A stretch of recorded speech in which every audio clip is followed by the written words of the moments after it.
Hey everyone, welcome to the channel. My name is Ash, aka I'm a Ghostbuster, and today I'm doing a quick review for Last Beat Enhanced on Xbox. Now, this game was released on the 14th of September 2022, developed by 7 Raven Studios, and we have previously covered some of their video games on the channel. You can see our reviews in the playlist, so check them out. Like I say, always had a fun time with them. Now, the game is published by Total Console, and they were kind enough to send me a copy for this video review, so big thank you to them for that.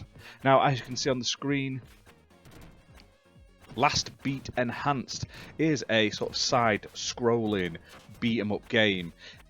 It's sort of 8-bit style graphics. It's obviously retro-inspired, and if you've ever played a game like sort of Double Dragon or Streets of Rage, you'll definitely know what you're getting into here. When I was playing this, I was definitely reminded of like a lower poly version, sort of like a lower pixel counted version of Streets of Rage, just from the sort of way it plays, the way it looks. But like I say, people who are more fond of Double Dragon will probably think it's more like Double Dragon. Now, in this game, you basically have to fight your way through 8 different levels, defeating a variety of enemies and bosses to basically get to the end of the game. It's really fun, and it does feature local co-op for 2 players, which is fantastic. I really love games that have couch co-op, especially games like this. This is one of those games that you can have a lot of fun with a friend playing. Now, gameplay wise, like I say, you've got a variety of different sort of things you can do. So you've got your like punch and kick button, you can pick up weapons, you can pick up money, and you can pick up food like that refills your health. You've got a block button, and you've got a button that does your sort of special attack when your special bar is full. Now, the special attack sort of deals quite a lot of damage. It kills a lot of the sort of bog standard enemies in one hit, does quite a bit of damage to the other enemies, but it takes time to recharge. And I kind of like the recharge. If you've ever played Streets of Rage, you could call the police and the sort of like rocket launcher out of the police car to defeat the enemies, but you only had so many of them, and you had to sort of unlock more of them as you played. Whereas in this game, like I say, it recharges over time, so you can sort of knock a load of people back, and then as long as you sort of avoid them, you can sort of survive and then get another go at it.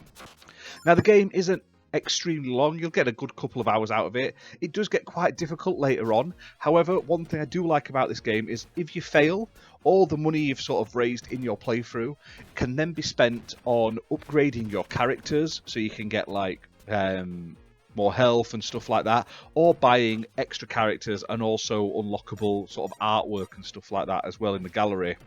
So there is a reason to replay this game, getting more and more money, because basically you get extra characters and extra sort of abilities to make the game slightly easier as you progress. Now, the sounds in this game are great, very retro inspired. I absolutely loved it.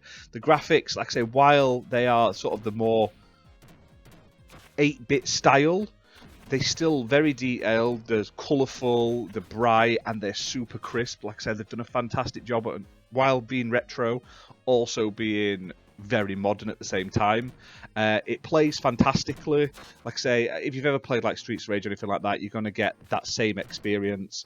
Really fun controls, really fun sort of combat. Sometimes you can get sort of hit when you're not expecting to get hit and stuff like that, but it's so minute, and it was the same back in the day on games like this, so I can't complain. Now, I do really like the extra levels, like the bonus stage in this, where you're riding your motorbike. So you're basically riding a motorbike and you can run people over. You've got to sort of dodge spikes and stuff like that and collect fuel to keep going.